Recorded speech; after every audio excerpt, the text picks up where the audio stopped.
If you can get people at grassroots starting these apprenticeships, building confidence, building trust, it can only benefit your business. The lady that qualified at her level 3 became our very first full-time supervisor, and now she's got aspirations to become a manager. She wants to do the next one, and I think the key is when they very first start that qualification, if they have a wobble, if they feel alone, if they don't feel like they've got that support network there, and that needs to come from the employer and the assessor.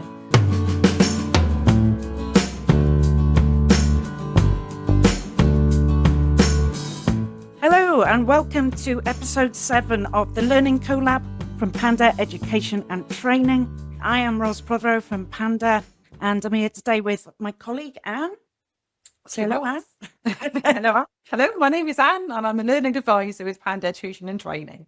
And in this week's podcast, we're going to be looking at employer engagement and the importance of employer engagement within apprenticeships.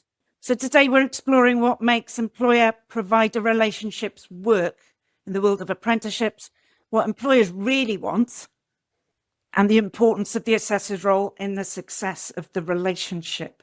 So today we've got 2 fantastic guests. We have Dean Billington, who's the co-founder and director of Apprenticeship Group Wales. Hi, Dean. Hello. And also Sam Evans, managing director of Assist HomeCare. Sam. Hi. For you, it's great for you both to join us this week. Can you just tell us a little bit about yourselves? We'll start with you, Dean. Yeah, What's your experience and what do you do? So I've got a long history in work-based learning. I've been working in the industry for about 17 years now.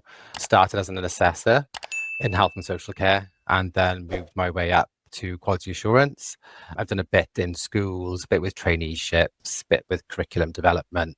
And currently I'm the founder and director of Apprenticeship Group Wales, and we deliver apprenticeship programs, primarily health and social care programs. And we've got a team of assessors that currently are undertaking their own apprenticeships as well. So now I'm on the other side of it, where I'm an employer, taking support in our staff members through their apprentices. So, Dean, you work with many different employers. Tell us a little bit about that. Yeah, so primarily it's health and social care.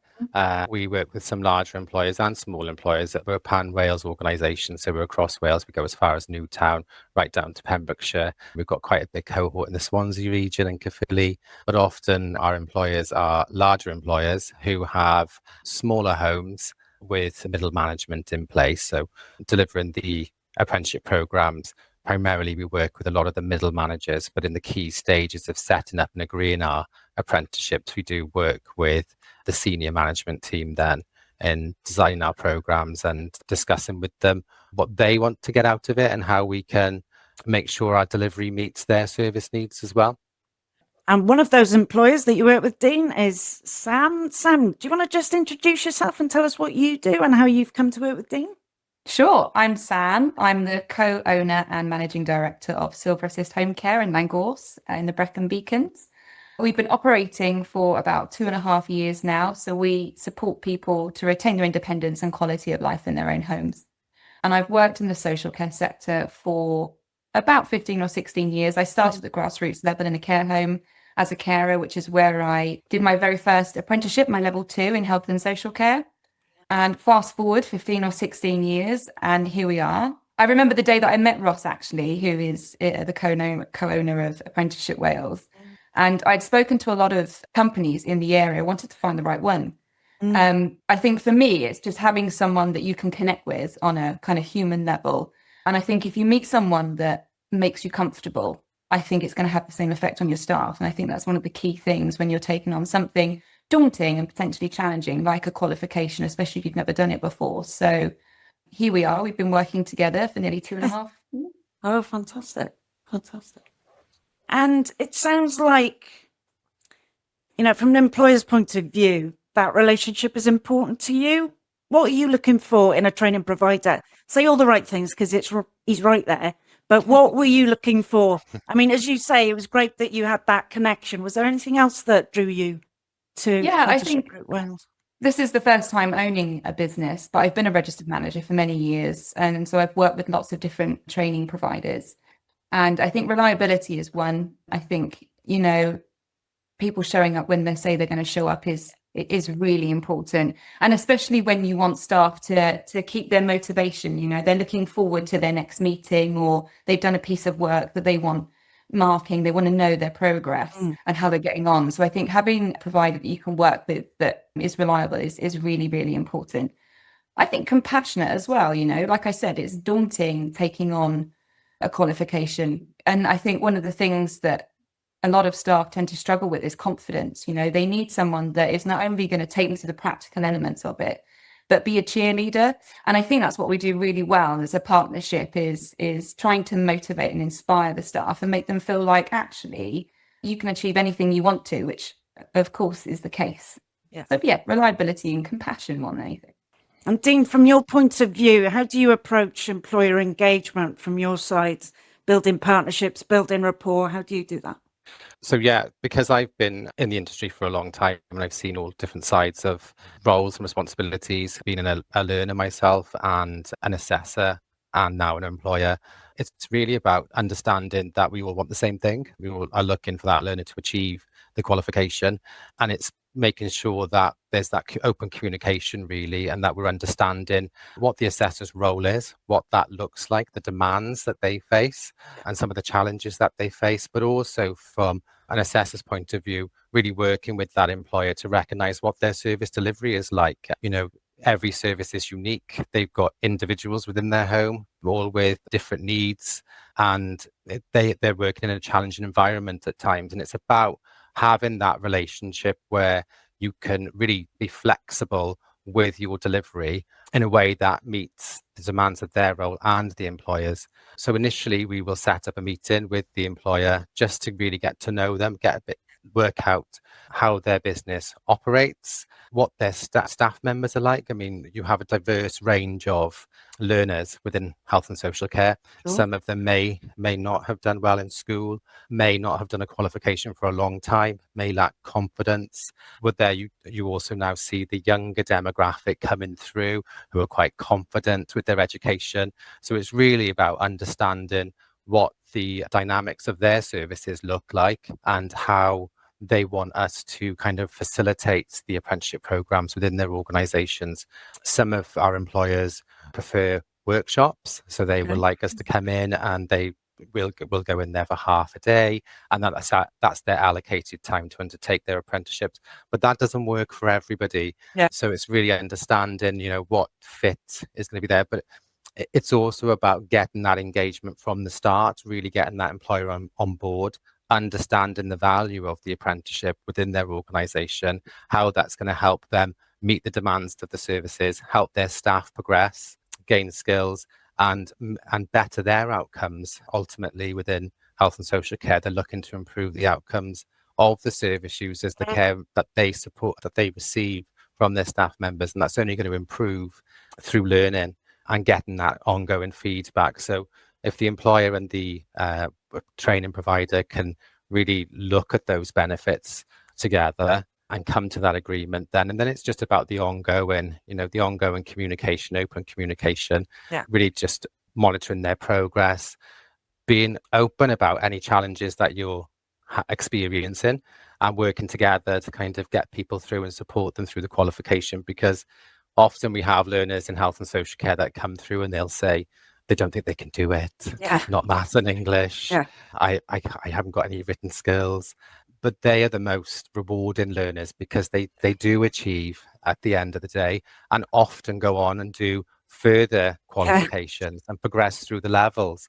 So it's the initial stages are the most important ones, that induction with the learner and the employer to really set how that qualification is going to be delivered for that individual and for the organisation, but also remembering that the assessors do have a demanding role and it's got to fit in with that as well. Yeah.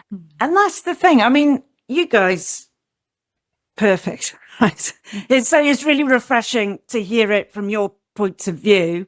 And this is obviously a very good relationship between employer and training provider. But you and I work as assessors, and I have done for many, many years. And Dean, you'll remember sometimes some employers have different expectations. What leads to that, do you think? Is it like maybe the initial stages not being done in as much sort of with as much care as you do? Do you think there's... Well, it can be a variety of things. Often I find that, like with Sam at Silver Assist, Yeah. really buying into that apprenticeship and understanding the value, quite a new young organisation, but growing. And there may come a time where there's going to be layers of management, and it's really creating that culture of learning and maintaining it across your middle management, but also, making sure that everybody is aware of the benefits of the apprenticeship programs within their organizations and what that brings, really raising the value. It's not about assessors going in and just getting the evidence in any way they can. It's about what that individual looks like at the end of the program and all the skills, the additional skills and added value that it brings. It's also about them not fully understanding what the roles and responsibilities are. So within qualifications, employers have set responsibilities. They don't have to be fully involved in the delivery. The assessor's there to make sure that they get those learners through, but they do need that input from the employer, but they have to understand what that involvement looks like. And it's really being clear about what those expectations are at the start. Like you said, Ros, sometimes the induction maybe hasn't taken place with the employer for those learners, but those initial meetings are really, really important because they set the scene for the future delivery. Then it's also about understanding that the assessors can only do their roles with that employer's support. They're not the learner's line manager, and if they aren't achieving or progressing through the qualification, only the employer can support with that, with whatever strategies that they can come up with. So it could be allocating that time, having a supervision with that staff member and identifying what it is that's not kind of working there. But also I think that at times employers don't have the resource to focus on learning and development, and it can be kind of a bolt-on to roles. And that doesn't always work. So where we've seen a lot of success is where they kind of dedicate somebody there to their organisation who takes responsibility just for answering those queries. And actually they're few and far between. And it's better kind of identifying them early, because often, like I said, it's within the initial 8 to 12 weeks we find where things can start to go wrong. And if we get that employer intervening early, the learners tend to just come through the other end then and progress quite easily through the qualification. Brilliant. So, look, let's look at it from an assessor's point of view.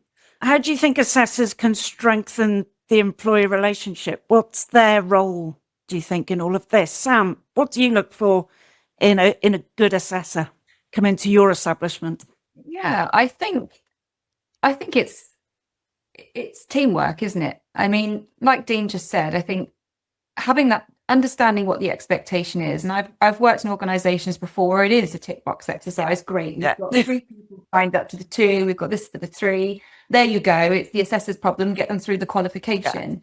And I think quite often that's where you see the drop off of learners. They're not motivated. They feel alone, and so I think it's about celebrating those small wins. And again, like Dean said, the maths and the English, that honestly, that is the big fear for everyone, isn't it? I can't do the maths test.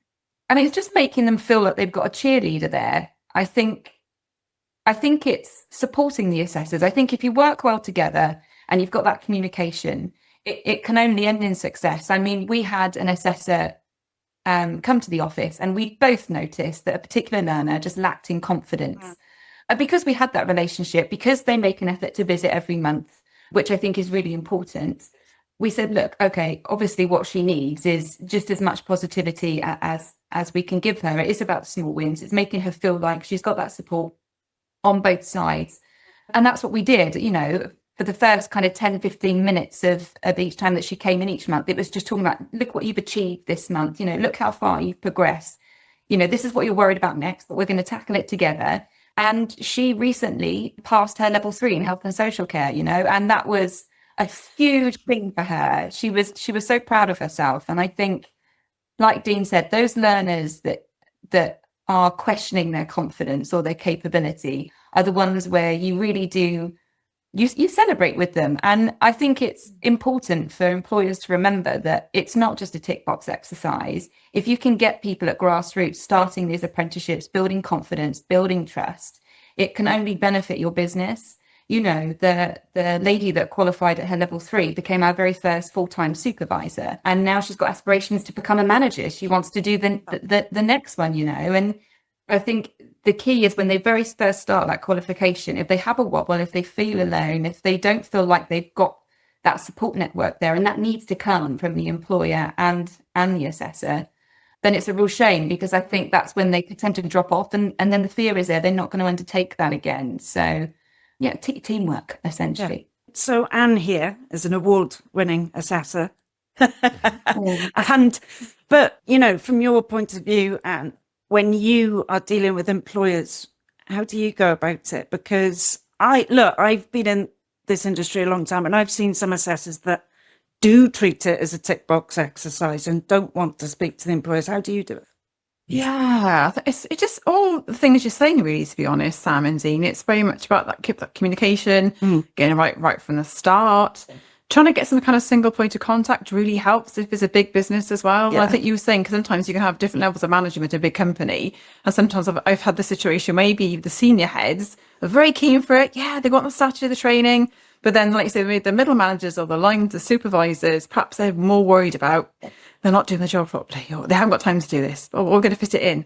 So it's kind of reassuring, and like you're saying, it's kind of emphasising why it's a good thing, and like celebrating those small wins so that people can see that their confidence building, and making it relevant again. It's always about making it relevant and talking with the employer what they want to get out of it. What are their aims and objectives for the training? Because if you can make it, themed around their aims and objectives of their business and what they want their staff to get, how do they want their staff to improve? And also maybe using some of their resources, occasionally we'll do that. So we might use some of the documentation or maybe some, so it's very much things that the actual authentic stuff that they're doing. Real world examples, isn't it? Yeah, absolutely.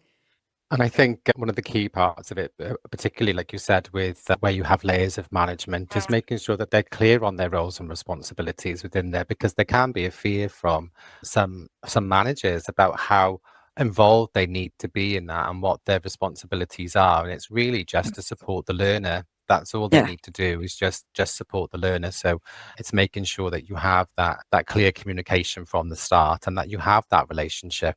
The training providers are there to support you with your organisations and to help you build your workforce and build the skills for those learners.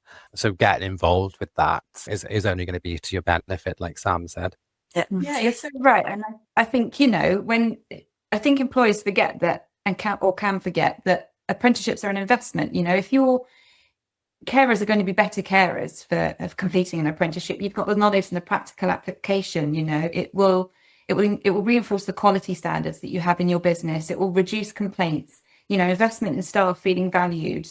And it's just, I think, people understanding, absolutely. It's not just about putting a name next to a qualification. It's so much more than that.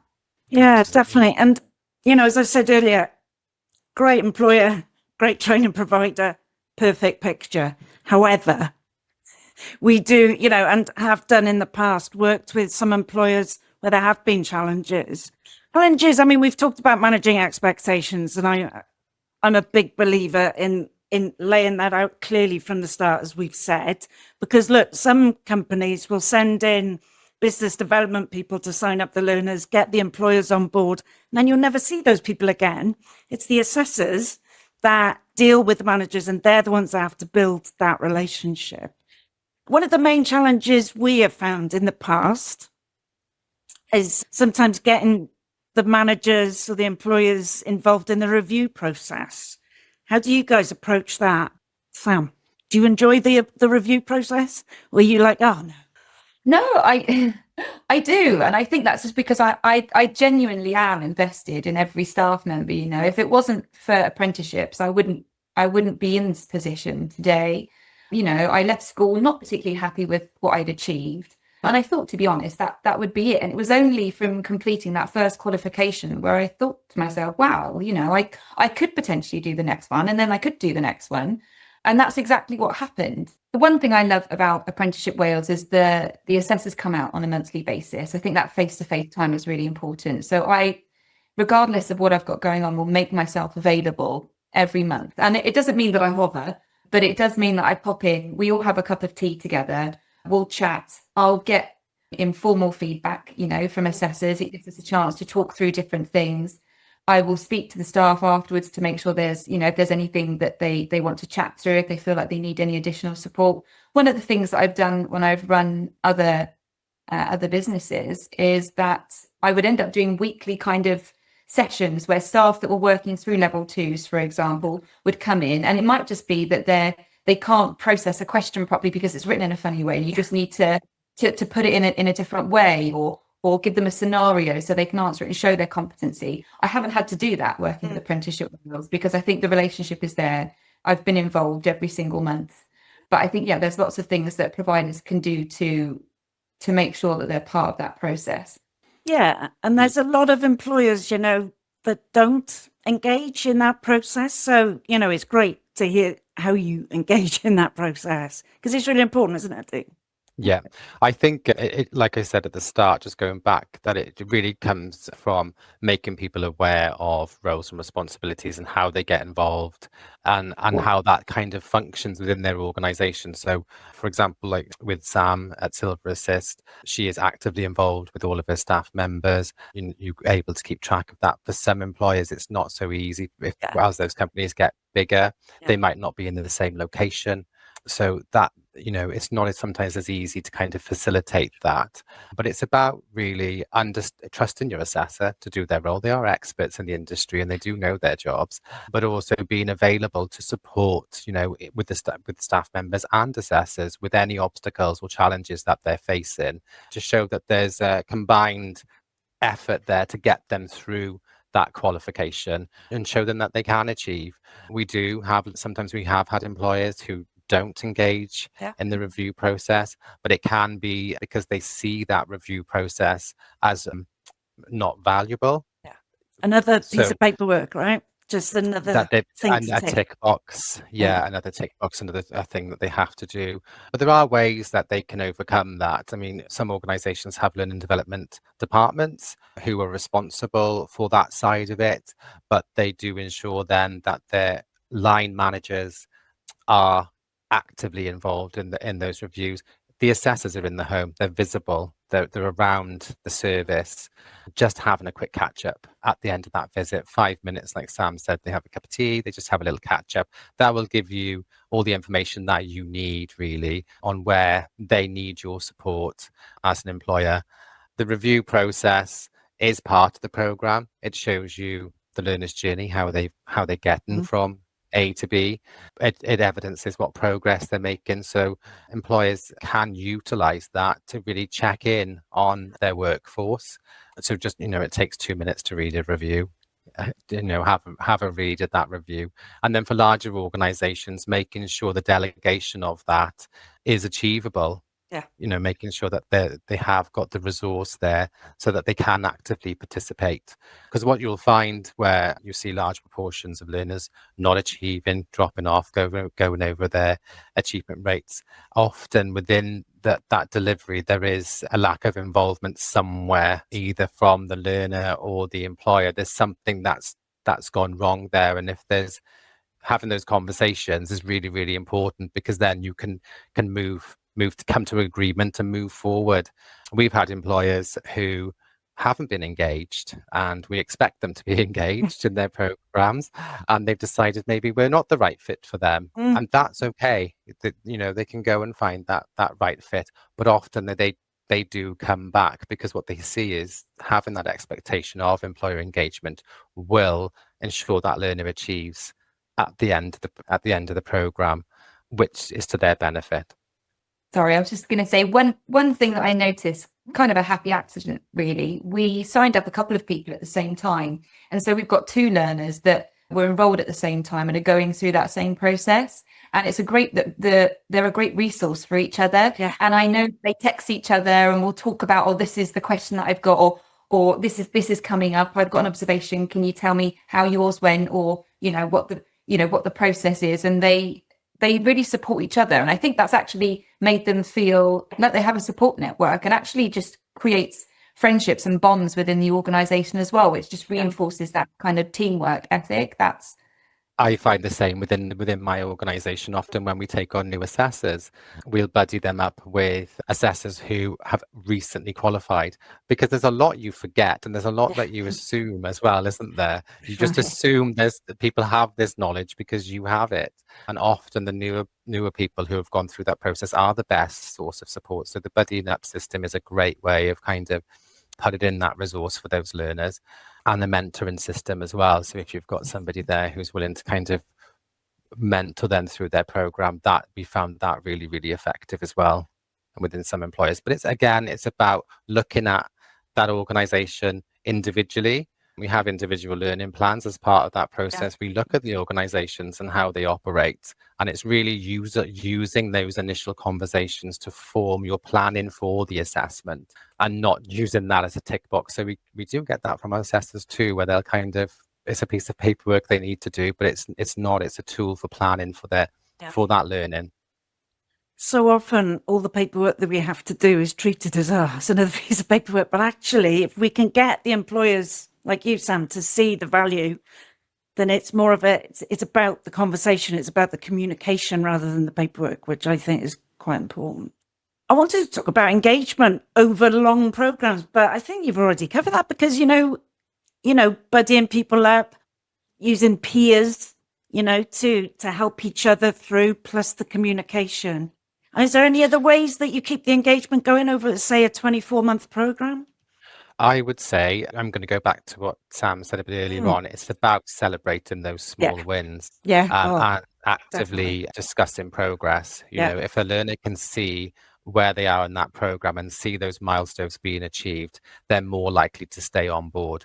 But there's a responsibility from the assessor too in that, and making sure that they're giving that feedback timely in order to motivate those learners. So it's about that early feedback and that recognition of the work that learners do. I always think, when you go through your qualifications, you work hard to get, to do that work. You set time. It's not easy. You've got to work, you've got a life, and you've got a qualification to do.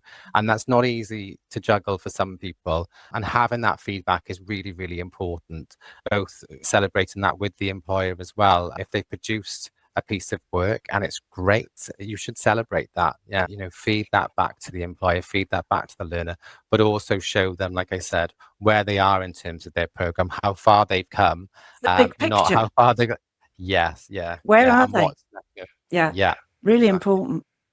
Sam, how important do you think it is for the training provider to sort of help tailor the program to your needs, your business needs? I mean, is that something that happens?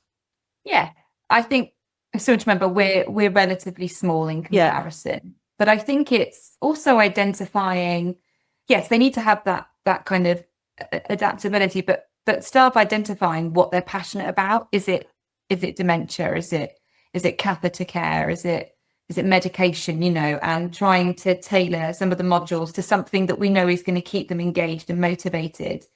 And I think for me, when you were talking about kind of motivating, 12 to 24 months, I think it's employees having something to work towards, not just the end of a qualification, because yes, absolutely, that's something to be celebrated. But how are you going to use that qualification? How are you going to implement that? And for me, it's about creating roles within our organization where people can grow from grassroots to anything that they aspire to be, whether that be, into training or care coordination or as a supervisor. I think it's trying to tailor it to what they're passionate about, because passion is what keeps you going, isn't it? And then when you've achieved that, how are you going to use it? And how do we, more importantly, as an employer, help them get there? So I want to finish with some top tips, final reflections, but let me ask each of you. We'll start with you, Dean. What one piece of advice would you give an apprenticeship assessor when it comes to employer engagement? What do you tell your guys? For my assessors, it's about setting those clear expectations at the start and roles and responsibilities. And that's not you setting them. It's about you agreeing them and getting to know that organization and planning how you're going to work together, both with the learner and the employer. So for every learner coming on program, they've got to have that initial meeting with them. That's so important to really get to know that organization and how it operates, but also for the individual learners there, where they are really looking specifically into what they need to get out of that and how we can best support them. So it's making use of that induction and that enrollment process. I think it shouldn't be rushed. That's the key to success from an assessor's point of view, I would say. Okay, brilliant advice. And Sam, what about you? What, from an employer's point of view, what one piece of advice would you give to any assessor coming to you and to your staff? I think just show a bit of your personality, that you're human too. You're there to support them. You're there to help them, achieve something that they aspire to achieve. And I think for employers, it's just remembering that at some point we've all been in that position. We've all, whether it be our level 2, our level 5, our 7, whatever, you've sat there at the very, very beginning and thought, so it's just, if you're the one, that's teaming up with the assessor to support someone through a qualification, it's just remembering how you felt at the time, having that empathy, and just remembering that, be a cheerleader and they'll I love that. Be a cheerleader. I love that. And assessor's point of view, what one piece of advice would you give to a fellow assessor or to your younger self? Oh, wow. When working with employers. Yes. I think obviously what Sam and Dean has said is absolutely spot on. I think also to use it as using as opportunity to get a different perspective, because sometimes, things may plod along, you can get a bit stuck with a learner, sometimes issues can come up. So getting that, like you're saying, developing that relationship with the employer just helps to get a different perspective of what's going on in their lives. Maybe there's something going on you don't know about, So you only see maybe little snippets, but their employer might be with them for obviously a lot more time. So yeah, to kind of use that as a different way of in. Sometimes they can suggest different ideas, Yeah, definitely. And what we find, isn't it, is if, you speak to the employer and say, well, look, what's going on with the business at the moment? Are there any projects coming up? You can sort of incorporate that in some way. It's about, we do our best, don't we, to know as much as we can about the learner's job role. But the best person to tell us about that is the learner and the employer. So we've got to work with them in order to do that. But it's really good to see the relationship your two companies have got and you two have got. And I think that is really refreshing. And I would love it if all of our employers interacted, with their training provider in the way that you both do. So thank you for your time today. Any last bits? Any last thoughts? Oh, I would say, I was thinking about this today, really, that employer engagement has come a long way. And I think that we've got to recognise that as well. Back when I was an assessor, reflecting on all those years ago, it wasn't where it is today. No. We didn't have employers participating at all, really. The assessor often felt like their job was to get people through the qualification no matter what. But it has come back. We are as an organisation ourselves, we are seeing a lot more engagement in our apprenticeship delivery and a lot more awareness of value that these apprenticeships are bringing to their organisations. So it has come a long way, and I think we need to recognise that too. There's work to be done. There's always room for improvement, but definitely much, much better now than it was 100%. back in the day. 100%. We never used to speak to employers when we worked at other training providers. In the early days, it was like ticking the box exercise. But I think over the years, it has become accepted that we are educators, not just assessors. We are there to support. We're there to support the learner, support the employer to get them through, but to achieve. And I think you're right. That's a really good point. I think it's come a long way. Facilitate. What about yourself, Sam? Any last final thoughts on employer engagement? Yeah, I think just to kind of echo what I said before about just taking the time to support staff. I mean, and that's, I know that's easier said than done. When the phone is ringing and you've got assessments and you're covering calls and you're doing this and you're doing that. But I think it really is just pausing for a second, remembering you're investing in your own business by investing in these staff. You get out what you put in. So yeah, brilliant teamwork.